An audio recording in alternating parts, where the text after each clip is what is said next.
Good morning, good morning, good morning. Like we got 32 on and it's still right at 8:30. That means we'll have a good number today. Hey, happy Thursday, everybody. Special guest today.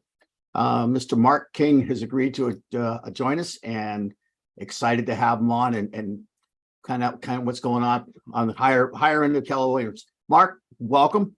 Thank you for having me. I appreciate it, Tony. No problem, man. My pleasure. I'm going to see if I can spotlight you. There you go. Oh Yeah, God. you're under the spotlight now, my friend. It's early. It's early here in Austin. Yes, it is. It is. We had a call with Via Williams earlier in the year, and she was in Seattle. It was 5:30. Oh, So, yeah, that's what she said. But she came out with her coffee ready to go.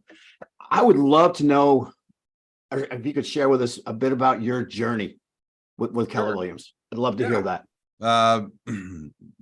Short version is failure at every stop, which is kind of the motto, and that is, started out as an agent, wasn't great at it in the beginning, kind of worked at it, figured out, failed forward, had an opportunity to become a team leader and then an OP, and eventually OP multiple market centers, became a MAPS coach, led MAPS coaching, area director, regional director, ultimately divisional leader, director of growth, and then president. So it was just all that. I mean, it was just nothing but rainbows and wins across the board, Tony. And just no, literally it was failing forward, failing fast, and embracing kind of this idea that nobody has it figured out.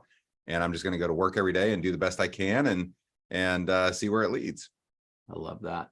Wow. So where did you start out? What part of the country were you starting out Kansas with? City. We're at the home of the Chiefs, Tony. So it's Kansas City, Missouri, the Missouri side. Yep. Love that. Actually, I had a good friend of mine I went to high school with, played for the Chiefs back in the 80s. Oh, wow. Yeah. So he's been pretty happy with their success lately. That's for sure. Yeah. So in regards to the market and things, I know everything's different regionally, all the way down to every town. What are you seeing at Keller Williams in terms of the market? Yeah, it's a great question. Well, there's a lot going on, as you can imagine. Yesterday, the Fed raised the rate again by a quarter point, which was kind of I would call it a very vanilla, lukewarm type of gesture on their part. I kind of wish we would either go all the way, stamp out inflation, or pull back and fix the economy. But the reality is, we don't really have any control, meaning us as realtors, on what the Fed's going to do. So, the fourth quarter projections this year are anyone's guess, and for us to say that with the data we have should tell you something. But what does that mean? It means we went from 6.1 million sales in 21 units in the United States, sides, if you think about it. We dropped to 5 million in 22. We'll do somewhere, I think, south of 4 million. I think Really? I think we have Jason Abrams is claiming 3.7. I think it's 4 million. We'll see it somewhere in the middle probably. But that's what all the economic indicators are pointing to, and we just don't have the inventory, or you're seeing a lot of builders get creative on financing and some other things. So that's kind of the stuff we can't control. But what I realize is we don't sell all 4 million houses anyway. So there's plenty of business for us to do our unfair share. And last year, 1 in 5 homes sold in the United States went through a Keller Williams agent. And this year we're on the exact same pace. So I can see an opportunity for us to kind of cleanse the industry, if you will, of some maybe lesser producers, some bad actors, some struggling people who are not running their businesses well, et cetera. I think you'll see that. Okay.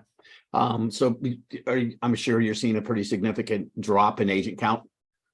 Yeah. So, it's fascinating because NAR, we think we'll still lose another 50 to 100,000 agents in National Association of Realtors. Here's what's fascinating about it. If you study the Shift book on page 11, you'll read about the law of equilibrium. Basically says the number of agents in the industry is commensurate to the commission dollars to be earned, right? Okay. And you would expect, when the units have dropped nearly 30%, 33% over 24 months, you would expect the agent count to have dropped precipitously, and it hasn't. And so why? Well, it's simply because home prices have stayed high and there's enough commission dollars to be earned. Here's the challenge: is 90% of the business is going to 10% of the agents right now. Here's a crazy stat for you, Tony. Wow. And this one really scares me for realtors, and that is, scares the wrong word. It scares me for for their futures if they don't get into action, is what I would say. And that is 92% of agents have not sold 4 houses this year. 92%. Wow. So if That's you, a huge number. a huge number, if you extrapolate that out, what that says is, 92% of agents won't sell 8 houses by the end of the year. And I think the back half of this year is less units than the first half. And so when you add all that up, what it seems is the top agents are getting such an unfair share. And we know why. I mean, we interviewed an agent the other day that sold 1,200 units last year at a competitor. Wow. And made 0 profit. And Really? so, of course, I'm trying to coach him on the fact that profit matters. Mhm. But Yes, it does.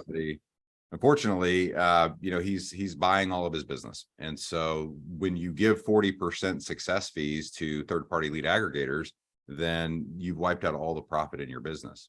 His org chart was a mess, to be fair.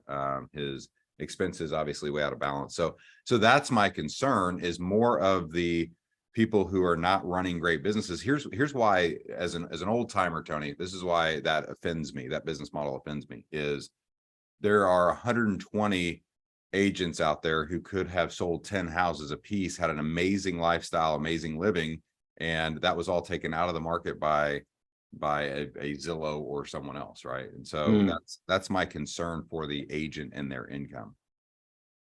Okay. Wow, those numbers are, sorry, just shaking my head on that. This is supposed to be morning mindset, not morning depression. Well, the facts are the facts. I mean, one thing we hear a lot is that we've shifted or are shifting into a skill market. Yeah. Would you agree with that? And what does that mean to you? Yeah. So, look, we're always in a skill market. The people with most skills are always going to do better. And so that's why we're always working on our skills. But yes, in a time like we lived through over really a 14-year economic expansion, first to the table won, right? We saw the stats that we all know and love, and that is that the first agent gets 67% of the business, right? And so if you're not in the first 3, you almost have 0 chance of getting any business. So it's about being first to the table in up markets. So it's about speed is what we would say in up markets, and it's about skill in challenging markets. And I'll give you a great example of that. There's an agent here in Austin who was telling me a story that they just took a listing because they understood creative financing, and neither of the other agents who had interviewed had any idea, had any clue. And so they looked into their mortgage, found it was assumable at 2.75%. And so they chose to use that Keller Williams agent because they had a little more skill in understanding creative financing and assuming the loan. So it's just a great example of, at the table, it matters more. And, what I would tell people is, in markets like we've lived through, anyone can sell a house. And in markets like we're coming into, it takes a skilled professional to not only sell the house, but get the highest amount of for that house. Most of us, 85% of us, haven't ever lived through a downturn in this industry. So when you think about, and so what I usually do is ask people on the call, and I'll just do it now. How many of you sold real estate in the mid 2000s? Anyone?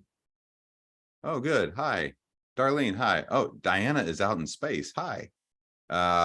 Yeah. So what I would do is I would talk to Diane or Darlene or someone who sold houses in the mid 2000s. I'd take them out for a cup of coffee and say, tell me what it was really like. What did you see? What did you learn? All those things. And I mean that lovingly, because 85% of us weren't around at that time, and we just don't know what we don't know. And so having been a top agent during that time, I can tell you, a lot of us have no idea what's really happening right now or what's really coming right now, and how important it is to build that strong database, have amazing relationships, double down on lead generation, because most of us haven't had to do lead generation in this business. We've had to do lead receiving. And so now you're actually in a sales business. You have to go get leads that turn into business. Doesn't mean you can't do your unfair share and you can't have the best year ever this year, as you should. Interesting. I love that, lead receiving versus lead generation. And I mean, I'm my hand goes up in terms of including the people who have not been in that market. I mean, this is my 6th year at KW. So I've never seen anything but really what we're seeing. So it's interesting. So when I heard you say double down on lead generation, what does that look like? So for me, it's following a calendar, and something that I had great coaches along the way. And, I'll back up a little bit. I grew up an athlete, and I grew up very poor Southern Baptist. Mindset was something I've had to study my entire life because I didn't come from a background that naturally had a positive winning mindset. If anything, I had a mindset of, if you have any extra money, you should give it to the church. If you right, and which is what our family believes and believed and has done, even at the detriment of our own wealth building at times. Grew up in an environment where the government was out to get you, or that successful stuff is for those other people, not us. We're just not, we're not. So I developed a mission statement early in life, early in this company, and thank God I found this company, to challenge a limited mindset of a predetermined destiny. That's my mission statement in life. And so what you'll see me doing is I'll show up with energy if someone has a negative mindset, or if someone's playing the Eeyore card. I'll say, hey, snap out of it. That's not going to help you. Right. And so, but I also became an athlete to kind of get out of the house, to have different experiences, to compete at a different level, because socioeconomically I was so far under my peers. And so I could compete on the sports field. Here's the challenge with this business, Tony. There's no real scoreboard that anybody truly pays attention to, meaning I can track my volume in units, but no one else really cares. There's no end to the game. Right. There's no clock ticking down. And so what I had to do is kind of gamify this business over time. And I treat each year as a game. And so as you think about that, that's why I have all these weird quirks personally about how to perform. And this brings me back to a great coach one time, caught me not living by the calendar and taught me to live by the calendar. And so what that did is it gave me some structure in an unstructured business. Treating this year like a game gave me structure and gave me some rules to play within, right? But there is no finish line. You can always sell another house. You can always, and I took it too far, to be fair.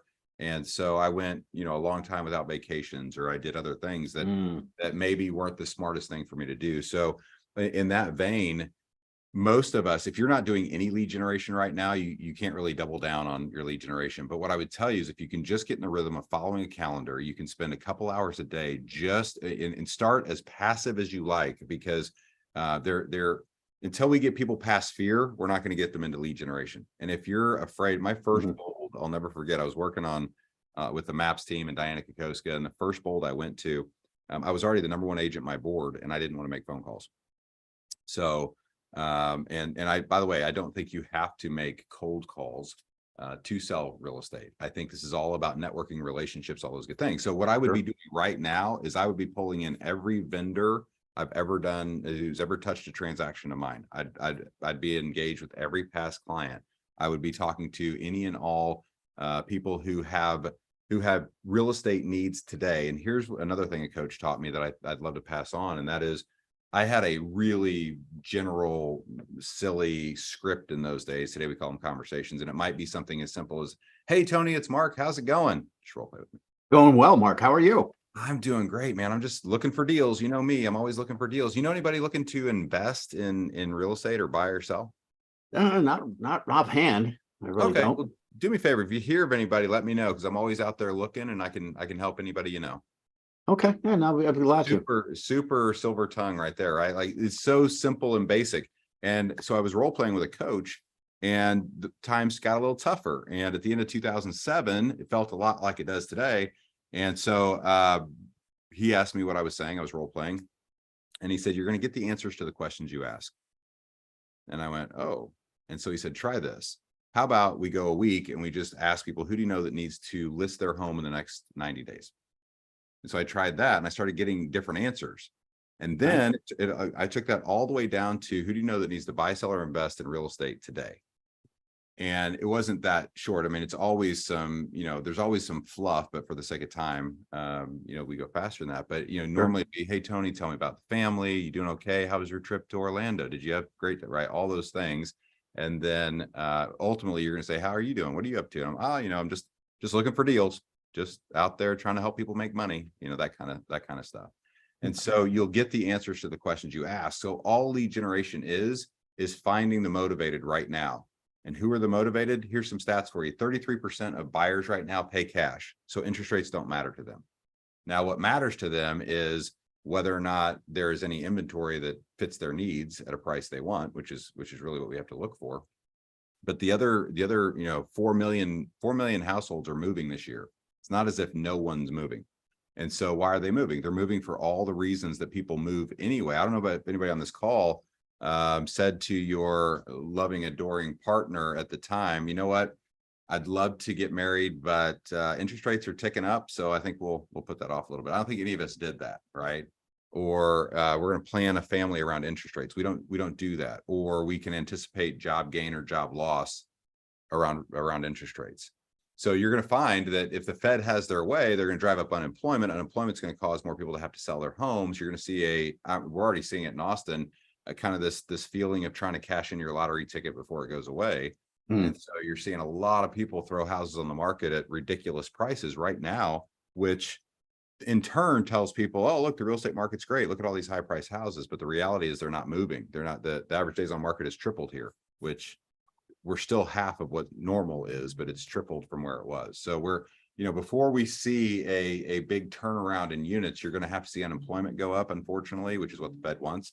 You're gonna have to see a lot of those things happen. So what you want to do right now is just be out there creating as many conversations as you possibly can, so that when people hear of people who have to move for whatever reason, they call you. Love that. So it's basically what you're saying is nothing new. It's not like this.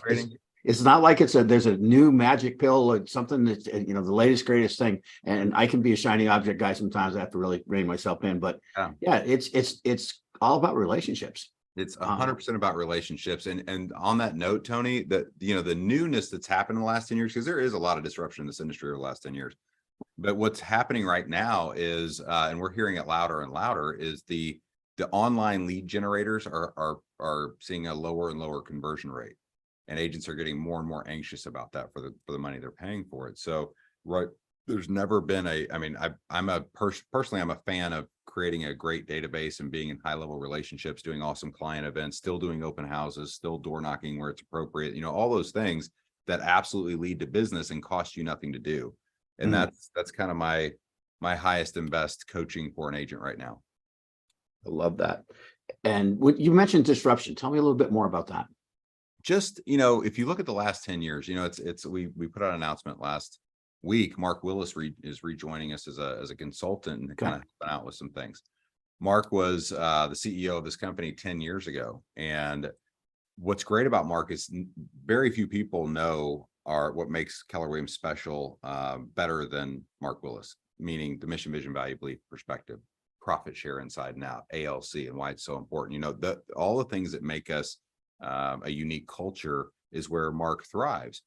And the last 10 years, the industry has changed so dramatically. I was having a little fun with him, and I was saying, tell me about the third-party lead aggregators that were taking 40% of the commission from agents. There wasn't that. Oh, what about the pandemic and the fact that the employees that used to work here aren't in the office every day? And what about that? We were just having some fun. But I think the last 10 years, you've seen more disruption to the business model of the real estate agent. In other words, real estate, understand that our revenue, this is true of insurance, any service-based business, the money can only go three places.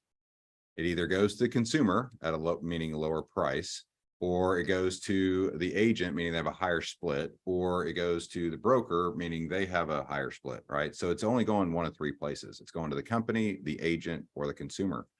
And, when we teach personal finance, for example, I always have a litmus test that, take insurance, for example. If you want to compare, whole life to term, whole life is about 30 times more expensive than term for the exact same coverage, but they have a sales pitch that they invest the rest of the money and help you become wealthy. And there's all kinds of protecting the principal and other reasons to do that. However, because I can do math, I can break down and go, well, wait a minute, if you're getting paid 100% commission on a whole life policy first year premium, and you get 10% of a term as a salesperson, I can kind of figure out that may not be the best product for the consumer. And so as we think about what we charge, go back for those of us, Darlene and I, who were selling houses in the middle of the 2000s, there wasn't such a thing as a Zillow or a realtor.com or an Ojo Labs or a Moboto or any of those things that today charge a 40% success fee. So it's a unique time. And so when I say disruption, I'm talking about the dollars that we earn. And so what you're seeing, if I were to, I can't believe I made it this far without using the whiteboard, it's pretty good. So if you think about it, if this was the part of my commission that I used to pay to my broker, now this is third-party disintermediators. Yep. And it would make your blood curl if I told you how much money our agents spent on Zillow last year as a collective unit. Go ahead. 160 million. Wow. So what I would love to do is Wow. really have our agents understand that they don't have to do that. If you understand what we're doing at this company and the technology that we've built, our goal and the Team Ridge ideas and all the things that the crazy people in Austin are constantly coming up with. The reason that we have to do this is we have to protect the fiduciary. We have a guy that we hired who came from several of those type of companies, and his name's Michael Ward. He runs our Team Ridge division here, and he will tell you that sitting in those boardrooms, these companies have zero care about whether or not the agent, they know they have to use the agent. 5 years ago, I'd go speak at Inman or some other industry event, and the technology companies would kind of shun me and be like, you're the guy I'm going to put out of business. Why do I need to talk to you? Today, I'm the belle of the ball, and everybody wants to get on my calendar. Why? Because they realize we have to go through a local agent in order to actually transact. And so what they've learned is a referral fee of 40% for literally doing nothing, for generating a lead or intercepting a lead is a better way to say it, and then converting it to an agent. We can get 40% and do none of the work. Isn't this great? And as long as agents continue to pay that and continue to operate that way, it takes 40% of that gross commission out off the board for that agent, for that broker, for other agents, whatever the case is. So that's the disruption I'm talking about. It's more of what part of the pie have we lost over that time. Wow. Okay. I had no idea that $160 million. It's crazy. That's insane. And that's just Zillow. You got Opcity or Realtor.com, Ojo. Yeah, wow, that's a huge number. And here's the thing, and I want to be like, they've created an amazing business and they've got consumers willing to pay them that kind of money. So kudos to them. This is not a shot at them. In fact, if I'm sitting across the table from a single mom and she has one transaction and it came from Zillow, I'm not gonna judge that at all. What I am going to do is coach her in that moment to use Zillow to build a database so that eventually she can get off of that hamster wheel, right? And start to make real money and start to build wealth. That's the idea. Love that. Okay. I mean, in MREA, Gary and Jay and Dave talk about, your database and how important it is to nurture it and water it and weed it and grow it. And that hasn't changed. Nope. It has not changed. And it's, Brian Buffini refers to the diamonds in your database. Yep. So if you had to give some advice, we got about 7 minutes left, man, that 23 minutes went fast. Yeah. So if you had to give some advice to a brand new agent, you always get that with the new agent, because I run the productivity coaching program here. It's like, I don't know where to get leads. I don't know anybody. I'm young. I'm this, I'm that. Yeah. So for me, it's really simple. And for some reason, this industry attracts a lot of people who think I get to make a lot of money and not do much work. And we all have experienced that. We've all lived it. You might have even thought, I remember the very first time I met a realtor who had a $1 million club pin, and I said, you make $1 million selling real estate? This is amazing. And it was, of course, their volume. But so I didn't understand it either. But we and you've heard of all the F's: the freedom, the flexibility, the financial gain, family time, all the things. And what you realize is if you don't lead generate, you don't build it, treat it like a business, like a real job, have a calendar, there's another F that follows, which is failure. And so you learn that the easy way or the hard way. You either hear old people like me tell you that, or you go experience it and you learn it. So the number one advice I can give you, and this is true of any level of agent for any person, is meet more people more often and be a fiduciary to your client base. So be the local real estate expert of choice. It's exactly what Gary lays out in the MREA. I'll also tell you that I am shocked at the level of, this book has sold more copies, 5 million copies, in an industry that has 1.5 million realtors in it. So when you think about that number, it's shocking to me how few people go back and use this as a reference guide. They read part of it and go, yeah, I read that book. It is a book that will get you to $1 million a year in real estate income. And so my favorite joke, Tony, is when someone says, well, I made about $500,000 last year. I'll go, oh, you got halfway through the book. Right. So the reality is there is a path and a model, but it's about meeting more people. It's about being a fiduciary, be the local economist of choice, know what your days on market are doing better than anybody else. Understand that there are 17 negative news stories for every positive one. So all your consumers right now, you talk about mindset, morning mindset, all of your consumers right now are hearing that the real estate market's terrible, interest rates are going through the roof, and their housing market's crashing, all those things. Some are various degrees of true, but there's a lot of misinformation out there. I see a lot of articles that talk about the average sales price plummeting. And all you have to do is go to YouTube and you'll see all kinds of YouTuber 50% housing crash. None of it's true. In fact, it's shocking to me how many people don't understand 10th grade math terms. And so a little tongue in cheek here, but it's not, the average sales price in the United States has not gone down. It continues to go up. The median price has gone down. And this is the most misunderstood, confused. I was watching CNN and there was a guy on there from one of our competitors that made the same mistake, and it drives me crazy. Of course, when interest rates go up, remember 67% of us are buying on payment. So when interest rates go up, the price of home you buy will automatically drop. So more sales, median just means the very middle home in Austin, Texas sold for $700,000. So last year that number was $740,000 or whatever that number was. So the average sales price went down. The average sales price did not go down. Your home is not worth less. The transactions that occurred at lower priced properties because the cost of money went up. And it's misunderstood. So why am I telling you that? Because just sharing that with you, if we've never met, would give me some credibility. I could hire an actor, teach them that one line, they would go get business from a client base. Because keep in mind, I remember I was in Branson, Missouri, of all places, if you've ever been to Branson. And this is 2011. And the agents were just talking about how bad the market was and super unattractive to anyone who wants to listen, right? And there was one guy, his name was Jim. And Jim was just running around town going, if you have a home worth between 137,000 and 152,000, the average days on market is 14, and those are flying off the shelves, getting top dollar. So who do you know that has a home between 130, 150, right? So suddenly people around him started going, oh, this guy knows what he's talking about. We're going to use him for our real estate needs. That's the skill that we talk about. So I would be out there studying your market, know the numbers more than anybody else.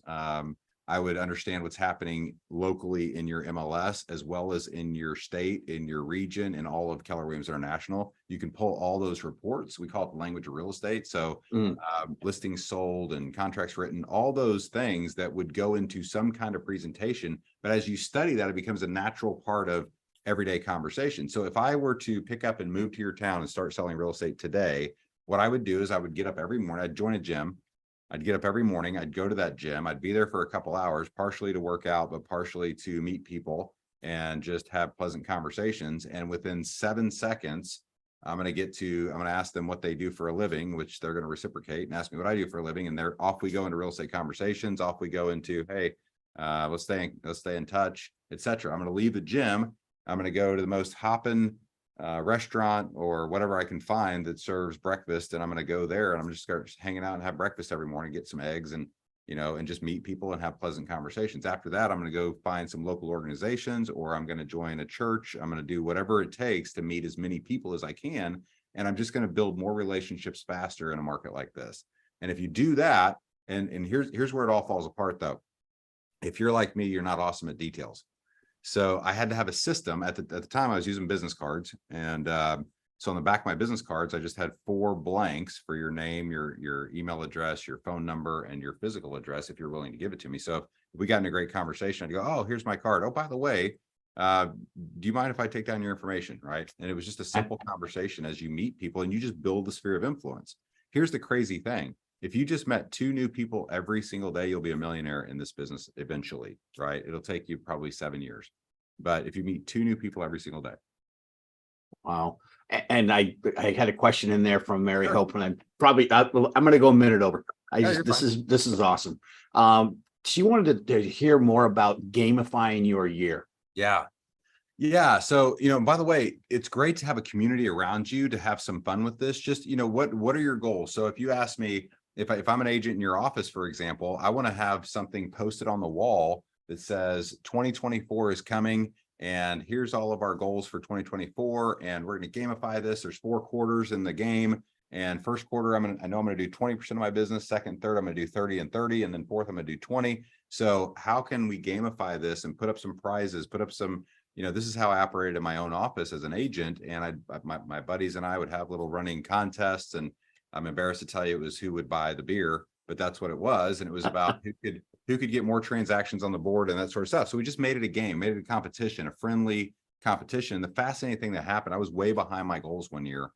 And I started having people reach out to me and go, "Are you all right? You okay? What are you doing? Why are you spending too much time on the golf course? What's happening?" And I was like, I'm just going through a lull and business is hard right now. And they're like, well, maybe there. And one guy said to me, "There's a great place to go when you're broke." And I go, "Where's that?" And he goes, "To work." So I went, okay, so I'm going to get to work. And so we just gamified it. So we treat it as quarters. We treat it as a yearly game. And as long as you have very clear goals, then you can feel like there is a finish line and it's okay for you to take off. Here's the other thing that I do. One of the other quirks is I attempt to get all of my yearly goals done by October, because I'm looking at 10% a month of my year, so that by the end of October, I can feel like I hit all my goals. I can take off the last 2 weeks of the year. It's my favorite time of year. Being from the Midwest, there's usually snow on the ground. There's my family celebrates Christmas, so there's Christmas stuff everywhere. I'm around the most important people in my life. I've got 2 full weeks to just unplug, relax, hang out with those people. When I didn't hit my goals by October, Christmas was never that much fun for me. I remember I sold a house on Christmas Day one time, and I knew I had a problem. And so I had to back off of that and gamify my year so that I didn't have to sacrifice my family. Mark, I can't tell you how much I appreciate it. I'm getting all kinds of comments in here, and people are smiling, and just a ton of value, which is what we're trying to get a morning mindset. So thank you so much for your time. I'll give you back the rest of your day. And thank you so much. Have again, a great. I really appreciate it. Take care. See you soon. Bye. Bye-bye.